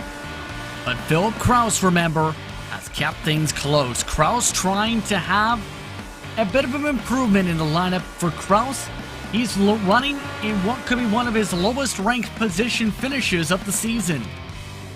38 to go. Do you gamble, JP, at this point? We've seen 2 cautions, yes, but we've seen plenty of clean green flag running from these drivers. There is the potential to make the undercut stick here. However, it will take some confidence. It's going to require some bravery to make passes stick once you get back on track as well. That's a tough question because you're basically gambling on if there's going to be an air clean run to the finish here, or there's not going to be any attrition from that point forward. The undercut's been fairly strong today, surprisingly for some. It's just a matter of how aggressive you are on the pit entry too. Honestly, I'm not quite sure. It really depends on how the next few moments or so go, especially knowing some of the drivers have to come in the next 5 laps for some of those who take the wave around. So with an estimated 15 minutes of running left, if we go green from here, question will be, is Van der Sande able to use the pit cycle to his benefit? This time we have not seen the leader break away to the same extent that we have on previous restarts. However, with Van der Sande's expertise navigating into and off of pit lane, that might be his primary opportunity to make something stick. Luis Gonzalez Nunez will be the first to blink for the final time as he brings the 14 to pit road. That was expected. He was already at 42, 43 laps into the stint. For Van de Sande and Blocker and company, they can go another about 5 to 7 more laps at least. It's going to be down to how this pit entry goes. Van de Sande, if he nails the pit entry, might be able to find something over Blocker. 34 to go, becomes closer and closer at the line now. 33 as Kinsella and Frazier will battle for 14th and 15th spots after Kinsella's struggles in qualifying. Got trapped a lap down and has been trying to fight forward since then. Only one car in front of them left on their lap. Stefan Larkamp, 13th, runs directly in front of them. And while Kinsella holds off Frazier for now, here comes Jenkins going on the charge. Plenty of traffic for some of these drivers having to navigate at the moment. Paul Jenkins having to come in the next couple laps. Frazier as well. Matthias Kraus, we haven't talked too much about him since getting some of the track position before. In line for another top 10 finish would be 3 of the past 4 races inside the top 10 if that sticks for the 59. Don't count him out from springing a surprise. Lap 40 of the run for Blocker. 41 for the likes of Marquez and Beard. So pit window opens in these next couple of laps in terms of drivers running out of fuel. So they will be forced, they will be required to dive their way to the safety of pit lane for the final time today. How are they going to plan out their strategy? Because the late race cautions have meant that traffic is unlikely to be a major factor through the rest of this race, JP. Even if you came in now, Blocker would find himself, yes, a lap down and 10 seconds back from where he is on track, but by no means is it the same struggles that we were seeing in the middle parts of this race.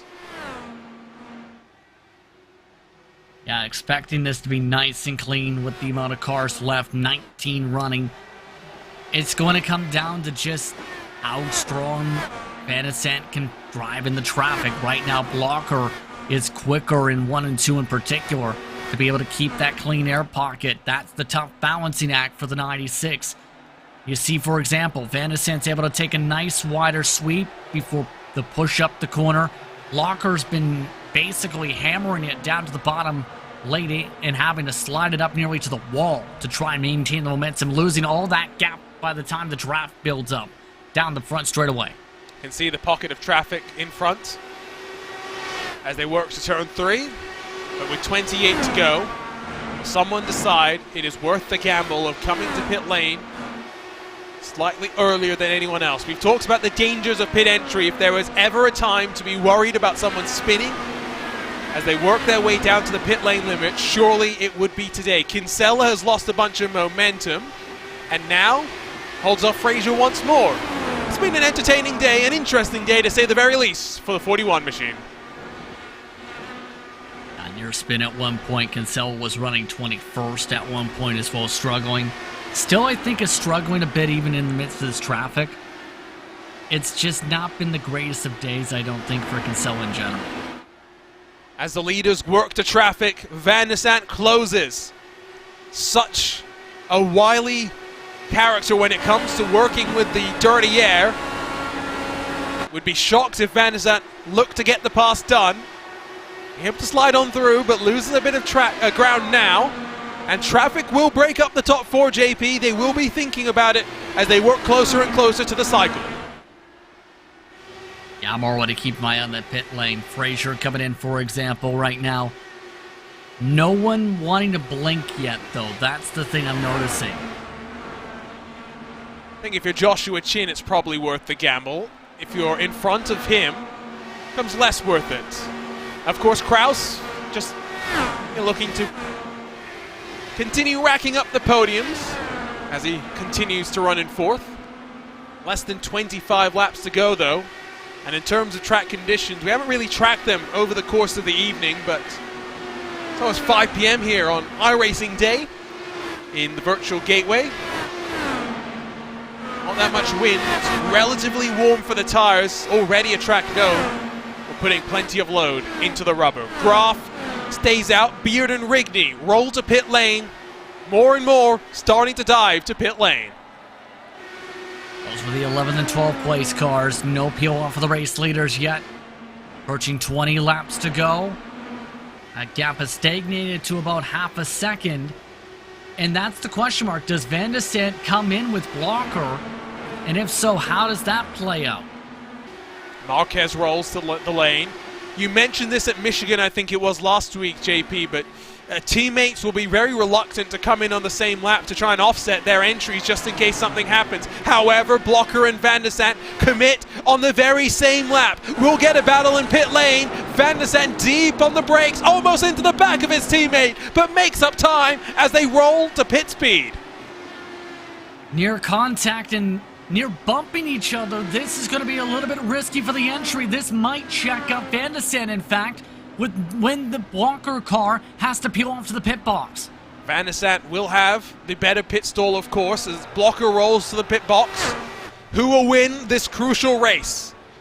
Blocker has made the only on-track pass for the lead, but execution in pit lane going to be vital. Blocker, though, without much trouble, will retain control of the lead as they roll back onto track. The leaders try and hold an undercut with 20 laps still left to play. That was mighty close to a blue cone violation for Van de Sant trying to peel off. And a big send for Kraus trying to get to the commitment cone. Kraus will come in along with Matthias Kraus, so the duo of Krauses onto pit lane. Leaves Malechka, Chin, Taylor Graf still yet to roll to pit lane. Not expecting an undercut from Phil Kraus, but I've been shocked before. I won't be shocked again. Malechka third trying to stretch with Josh Chin. Check that Malechka third just got to the commitment cone himself. Where are they going to cycle compared to the others who are still separated by 4 car lengths down the front? As Blocker works into one, Kraus still trying to ramp off the access lane. Going to be comfortable for the Power Slide duo to retain control of the race. Now, eyes focus on Malechka III, who enters his box with precision that we've come to know from the 91 machine. I don't think they're going to cycle up towards the point here. In fact, they're just zipping by right now in the front straightaway. It's a 2-driver race for those who are on the main strategy at this point. Already Malechka third getting zipped on by. It is a little bit down on that gap though. He gained some ground but not enough. Well, crucially, he holds on to third in the net battle for this race. Kraus will try it though with his tires up to temperature and pressure. Trying to take advantage. Comes Kraus, the championship leader, to the inside on the main straightaway with traffic to play a part as well. Phil Kraus robs third from Malechka III. Use the traffic as a pick, and that's not going to make much to the third happy. Kraus, who's been running fourth all race, takes advantage of the track situation and now looks to set sail. That is the moment. That is a moment that only a driver who is at the very top of his game would be willing to take. This is the 15th round of this championship, and as Phil Kraus punches in the fastest lap of the race, he's on track for what will be podium number 15 of 2022. It will be just his third place finish of 2022. In 12 previous races, Kraus has stood on the top 2 steps of the podium. It's been that type of a year for him, to say the least. Keep in mind, Taylor and Graf expected to come in the next couple laps. Their gamble about to not pay off for them with 6 cars on the lead lap. It was worth a gamble for Taylor and Graf to pit during that last caution cycle that we had. It will be extending as far as they can, hoping and praying that we end up under caution for the 3rd time today. Kraus faster yet. More time in the wheel for the number 19 machine as he tries to close a 1.2 second deficit up the road to Alexander van der Sant. Lechka has been worryingly unable to go back on the offense to try and regain the podium spot away from Phil Kraus. I think this Blocker's race to lose as long as Blocker doesn't slip up. Van der Sant is keeping him in check, though. That's the tough balancing act for the rest of this mark. Can Van der Sant find any way to make a pass in the midst of the aero wash? Remember, JP, that in the previous 7 races that we've had here at Gateway, 4 of them have had margins of victory under a quarter of a second.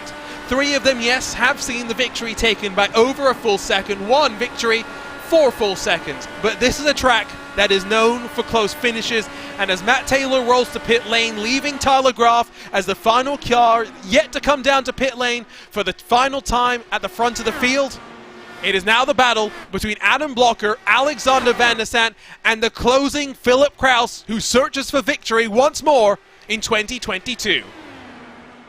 Van der Sant is making the right decisions, though, in terms of line choices, I think, to be able to chip away at this gap. The tough part's going to be getting side by side, getting the diamond down as these tires get older and older to make it within that 1/10 of a second or so towards that margin compared to last year. That's going to be the tough balancing act the rest of the way. Good guess this time, again, gaining a little bit more ground on the bottom. Now, will they be communicating with one another saying, we've got 10 to go, let's make sure we don't fight early. Let's not let Phil Kraus join the fun. Let's make sure that he's not a part of this fight for the victory. It is an oval where you can communicate with your teammates. Blocker, one that likes to make sure on road courses he is silenced off and focused with his thoughts. What is going on within the paddock as the 2 teammates not just fighting for the win, but looking to bring in the gap at the front of the HyperX team standings. Your contact there for a split second. Van der Sant having a reset. Nearly got to the back tire of Blocker. The question is there enough time for Van der Sant to fully get himself back within that 1/10 of a second margin he was in 1 and 2 with that hard charge to the bottom? He's struggling a little bit to hit the same line now. 8 to go. Remember, no repeat race winners, but Adam Blocker has been the pole winner for the past 2 years coming into tonight. Yes, Van der Sant rips the pole away from him, but Blocker now 7 away from being the first repeat winner at the Worldwide Technology Raceway, looking to go back-to-back for the first time in 2022. Larkamp jumps in front of Kinsella. As the leaders come on lap traffic, Luis Gonzalez Nunez is having none of it, will get far out of the way. All the way to the bottom of the racetrack. Not a good spot for Philip Kraus, so that might hurt Kraus's chances, but with 6 to go, quickly approaching the point of return, Van der Sant needs a little bit of luck here. He is quicker on the roll in 1 and 2 compared to Blocker, but Blocker just has that better arc through to the exit. It's going to require a mistake, you feel, from Blocker. He's not the kind of driver that will give this one up without a fight, but pressure has been known to break even the best. 5 to go at the line, this time by Phil Kraus continues to close. Van der Sant unable to make any inroads in the battle for the race lead as he dives down low once more. Blocker holds for now. That's about the spot where Van der Sant's had to check up a couple times to avoid contact with Blocker. If Van der Sant's going to try and win this race, he needs to find a way to take away Blocker's line at this point, other than pressurizing the mistake, because he's been able to roll it so much better on entry to Apex. Right there again. Almost contact again, and Van der Sant out of the throttle loses some ground. Will have to build up his momentum all over again. Is that the moment that saw the race victory go into the pocket of Blocker, or is the fact there is more lap traffic in front of them still going to bring another twist in the tail as we come to 3 laps left to play? I think Van der Sant's got maybe one shot. That's about it. It is trying to go a little lower. The slide job through 1 seems to be the preferred option, but each time he tries, the closer Phil Kraus will get. 3 cars split by under 3.5 tenths of a second. Lap traffic goes up high. We've got a race to go. 2 laps left to go.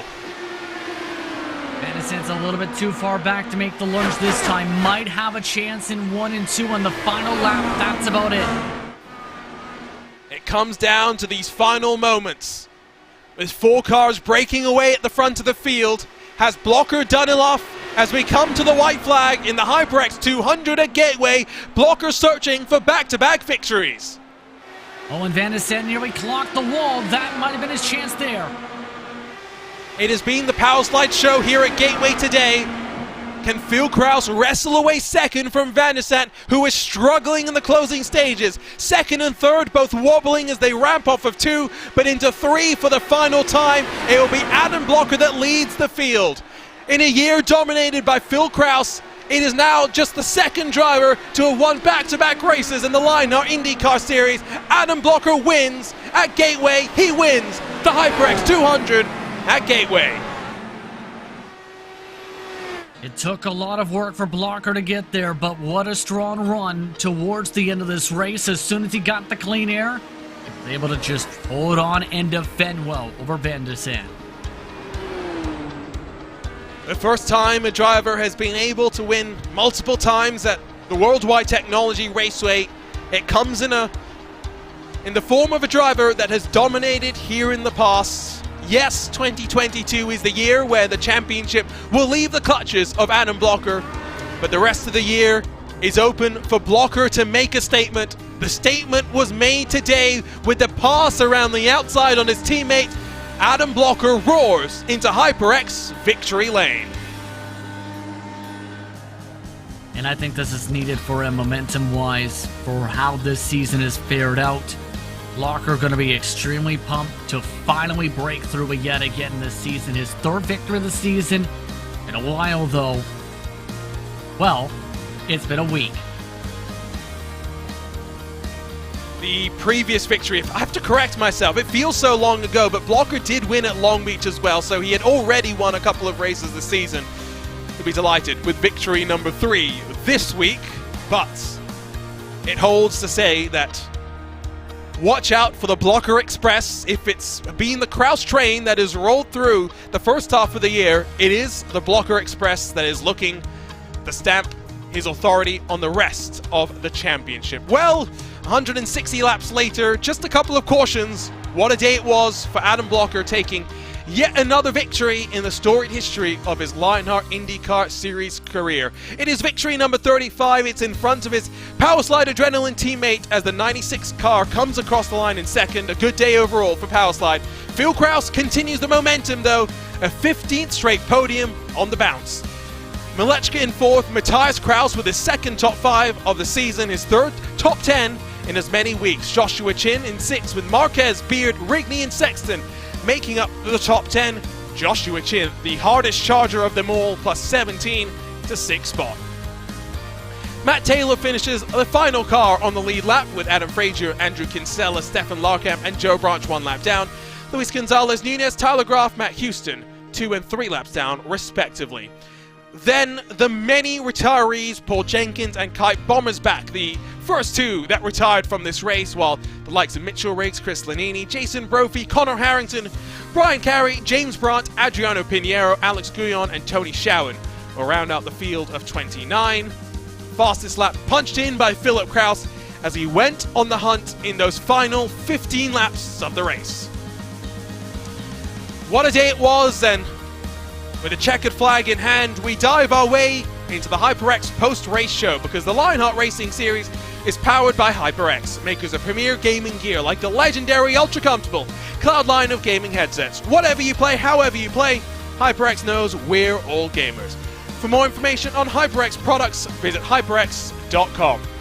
And let's not dawdle, let's head down to HyperX Victory Lane, where we're joined for the second week in a row by the defending champion, Adam Blocker. And Adam, it was the move around the outside that got you the victory. Just how difficult was it to get that pass done? The only pass that we saw for the lead here today. Well, the whole race was really tough to pass. First, I want to... Brophy and I had a really good fight the whole first 50 laps of the race. I was definitely faster than him, but he did a really good job defending, so I didn't pass him until actually we went side by side on the pit exit lane, so that's pretty nuts. But yeah, after that, I got kind of lucky with the caution. I was just past pit in when the caution came out, so I was able to do my stop and then basically cycle around to second. And I knew from the practice races that Alex was kind of struggling on restarts a little bit, and I didn't really get a good jump on the first one, but the second one, I had a good enough start, and then he made a mistake in 1-2, and so I just took the chance I had, and I knew from the battle with Brophy that the outside was a good line in 3 and 4, at least if you were well alongside, which I was. You had an eventful race, you've recapped a lot of it. You didn't talk about the moment in the final cycle of pit stops when you're almost rear-ended, slowing to pit road speed by your teammate Vadistan. Just how close was that as you were watching in your rear view mirrors? Yeah, I mean, I was watching. I thought he was going to get stopped. Honestly, I was just trying so hard myself just to make it to pit lane. This was probably the sketchiest pit in I've ever had on a short oval. Just the setup and the combination of the flat access road, like, made it really sketchy. And I was just trying to take it easy because I knew he was behind me and he couldn't pass me. But I still had to push because obviously Rob and Phil were not pitting on our lap. So, but yeah, I think he could have avoided me hopefully. But yeah, either way, I wasn't too worried about it. If it was going to happen, it was going to happen. The busy run continues with a fourth race in a row 7 days from now as we head to Motegi. A very tough track in a similar way to this. Going to be difficult to pass. Qualifying is going to be key. How are you feeling as we head into the final run of this crazy month that has been August? Well, unfortunately I have to miss the next race because I'll be busy doing real-life IndyCar stuff on the West Coast, but I'll be able to make the GP race there, well, which I had a pretty good run there when we last went there in Indy Open, so feeling good about that. But yeah, really just happy to get 2 wins in a row here because it's been a rough season, and this is kind of, yeah, just good validation that I can still get it done. So you got it done today, that is for sure. Congratulations on the win, Adam. Your third of the year. We'll see you at the Motegi Grand Prix course in the middle of September. Yeah, I just want to thank everybody on the team real quick. Alex and Rob for working together with me there, and Andrew when we were lapping him. So really good team effort and really good team result. See you guys next time. Adam Blocker from HyperX Victory Lane over to his teammate that put it on pole position for the first time in his Lionheart IndyCar Series career, but unfortunately second at the end of the day. Talk to us about that race, Alex. You were able to break away at the front, build a gap. Traffic then was difficult, and then the cautions turned everything on its head. Yeah, no, it was pretty easy to control it from the start. Just I think everybody was just trying to save and go as long as they could in case we gotta because pit end was so sketchy. Everybody was worried about getting caught out by a caution. So yeah, just saved fuel as long as I could and took care of the tires and yeah, just kind of got screwed on one of those restarts. Adam was able to get around me, and but from there we were still in control the whole time, which was that felt really good. So, a lot to take away from it, but overall pretty happy with the result. So, Race Control wants to speak to you, Alex. They want to know what hacks you seem to have on pit lane, because you seem to be the magic man when it comes to executing strategy calls in and out on the lane.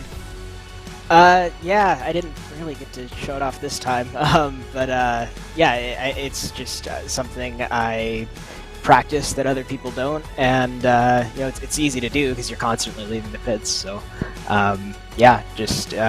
it has like bit me before, like being too fast and then the pit exits closed, like at Nashville.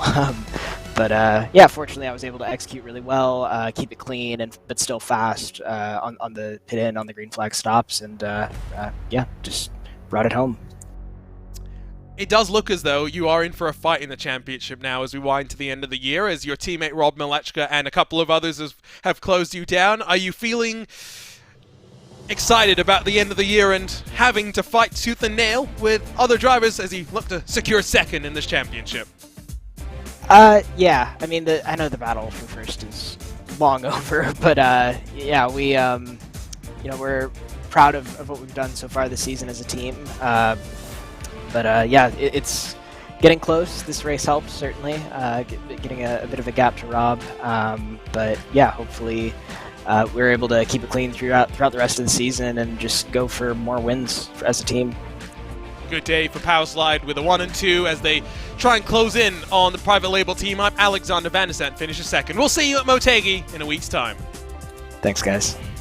Good day for Vandesant. Pole position continues to show some strong pace, but it is a 15th straight podium in a row for Phil Kraus in the number 19 private label Team Hype machine. Phil, talk to us about today's race as he took the charge to the Powerslide teammates at the front of the field. Looked like a rather difficult one for those in Dirty Air. The Dirty Air was definitely quite hard to overcome. The first run I was just trying to save fuel and go as long as possible because we knew from the pit entry that it was really treacherous, and there was a pretty good chance that someone would probably end up looping it on it, especially in the Monday and Tuesday practice races. People were really struggling with it, and it ended up coming true, but the yellow came out right at the wrong spot, and Adam and Alex were able to capitalize on that because they were on pit road when the yellow came out, and they were able to stay on the lead lap. It was a real shame for Jason and Connor, though. They got caught a lap down by it, and then they had an incident a bit later on. But Dirty Air was really hard to overcome. Tried my best at the end, and just didn't have enough any of those two to trip over each other a little bit more. And we head to a very similar race next time out at Motegi, where again Dirty Air is going to be difficult. Each end of the racetrack is different, and it's known for frustrating its drivers and sometimes bringing tempers to a boil. What do you expect as we head to Motegi to close off the month of August?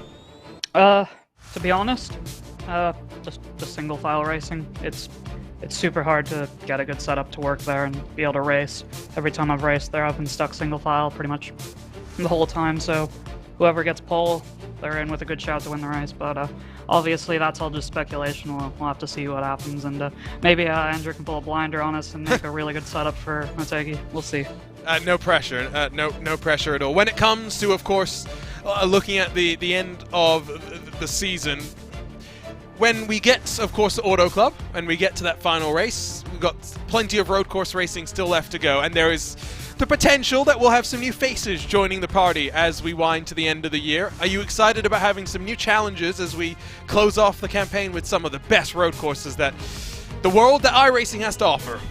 Oh yeah, definitely. I'm really looking forward to the road courses, especially. I've always been pretty vocal on that. I love the road courses in this car compared to the ovals. Always have, always will. But yeah, looking forward to seeing new people join, and honestly, just hoping we can finish the season the way we've run it so far and just keep on racking up these podiums and wins. Don't forget Phillip Island, the penultimate round of the championship. Phil's hometown race, as we have declared it on RaceSpot TV. Congratulations on yet another podium, Phil. We'll see you at Motegi in 7 days' time. Yep. Cheers, Arjuna. As always, great to talk to the drivers, giving us their time in our HyperX post-race show. And what a day it was. What a moment that we had. Moments away, seconds from commercial break, the caution came out that very much changed the game, with Brophy Harrington ending up losing out big time as a result of that. And next time, it is a track that will frustrate in equal measures to what we saw today, JP. Motegi last year saw the debut win for Henry Bennett. This year, would not be shocked if we see another first-time winner able to break through at a track that will frustrate and delight in equal measure. Qualifying will be extremely important, as emphasized by Philip Kraus. This is a racetrack where there's plenty of speed, yes, but the aero wash is very prevalent here. So expect it to be difficult to be able to come up in front. Another strategy roulette type of racetrack on the docket. And what a run to the end of the season that we have. Of course, after Motegi, a couple of weeks off, the first time in a while for these drivers, and then back to the Land of the Rising Sun and the Grand Prix layout. A very good layout, if you ask me. If you ask Andrew Kinsella on our Monday Night IndyCar Open coverage, he tends to disagree. Then to Barber, and one of the trickiest tracks across the entire year. Milwaukee will be equally difficult. Then to Kansas, Phillip Island, and Auto Club to round out the year. JP, we're heading into the final stages, and while, like Alexander Van der Sant said, the fight for first is done, there is still plenty to fight for as we get ready to wind to the end of the year, as we look ready to build for 2023. Still plenty of opportunities for drivers to build on. Absolutely. Milwaukee in particular is going to be an intriguing one, I think, for some of the drivers. October the 12th. Don't forget about tracks like Kansas that put on some stellar racing towards that run up to the Triple Crown finale at Auto Club. I mentioned some of those new names. Jacob Oster joining from Motegi onwards. Potentially the likes of Sean Campbell, who shocked the world on debut in the Lionheart Retro Series, becoming just the third driver to win on debut. Could he do the same in the Lionheart IndyCar Series? What a day that would be. But unfortunately, all good things must come to an end. It is time to bid you farewell. Before we do so, we thank those that make this possible, starting with the title sponsor of the Lionheart IndyCar Series. You're passionate about sim racing, but it always feels a little flat compared to the feeling of driving a real car. Now you can actually feel what it's like to drive a race car. Buttgear haptic hardware and software are easy to install and let you feel every bump in the track, slip of your tire, and engine redline. The tactile feedback is so accurate and realistic, you'll be driving faster and having more fun than ever before.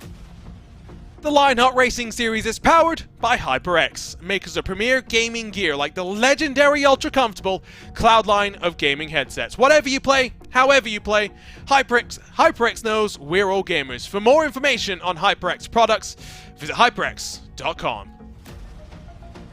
Next Level Racing is an industry-leading cockpit and motion simulator manufacturer to create the most immersive experience possible for the global sim racing community. Take your racing to the next level and visit www.nextlevelracing.com. Moser Racing is revolutionizing sim racing with the development of industry-leading hardware and software products like their R9 direct drive wheelbase and GS steering wheel. Featuring zero-delay wireless technology and made from high-end materials, Moser Racing delivers the precision you need to reach victory lane. Gomez Sim Industries are makers of high-end esports equipment and controls. Precision built using nothing but the best materials available today. Passion and handmade craftsmanship drive each made-to-build order build. Create a private experience like no other. Visit GomezSimIndustries.com.